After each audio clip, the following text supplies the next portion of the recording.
রাজধানীতে হয়ে গেল ভাইয়া হাউজিং লিমিটেডের 5 তারকা মানের সল্ট বে হোটেলের গ্র্যান্ড লাঞ্চিং। শনিবার রাজধানীর চীন বাংলাদেশ মৈত্রী সম্মেলন কেন্দ্রে নানা আয়োজনের মধ্য দিয়ে এই গ্র্যান্ড লাঞ্চিং অনুষ্ঠিত হয়।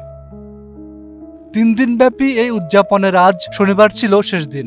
নানা আয়োজনের মধ্যে ছিল সাংস্কৃতিক অনুষ্ঠান, লাইভ মিউজিক শো, শিশুদের সৃজনশীল কর্মকাণ্ড এবং বিশ্বমানের সল্ট বে হোটেলের অভিজ্ঞতা বিনিময়।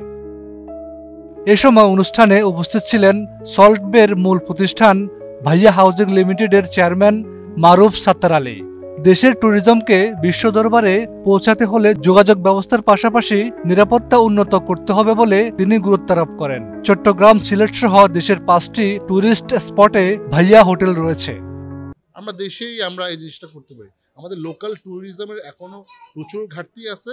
লোকাল ট্যুরিজমের পাশাপাশি ফরেন ইনকাম তো আছে, কি ঘাটতি নাই? কক্সবাজারে ভালো একটা এয়ারপোর্ট নাই, কুয়াকাটা যাবেন ট্রান্সপোর্ট রাস্তা ছোট, আপনার সিলেট যাবেন রাস্তা ভাঙা, মানে হাউ উইল ইউ গো? আপনার তো ইনফ্রাস্ট্রাকচারটা দিতে হবে। সেকেন্ড হচ্ছে সেফটি ইস্যু। আপনি ঘুরতে গেছেন কুয়াকাটাতে, রাত্রেবেলা আপনি বাড়িতে পারতেছেন না, বিকালের পর সন্ধ্যার পর আপনার কিছু করতে পারতেছেন না। এই সেফটিটা কে দিবে? এটা তো প্রাইভেট সেক্টর দিতে পারবে না। This has to come from the government. দুবাইতে তো আপনি রাতে 12টা বাজে একা একা হাঁটতেছেন।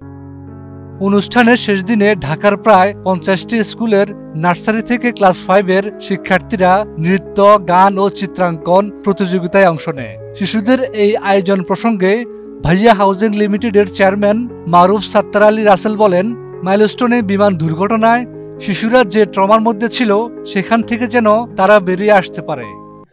বাচ্চাদের প্রোগ্রামটা তো ছিল আসলে মাইলস্টোন ট্র্যাজেডির পর। I was really sad. মানে বাচ্চারাও আমার যতটুকু নলেজ আসে ভয় পেয়ে গেছে, অনেক স্কুল যেতে ভয় পায়।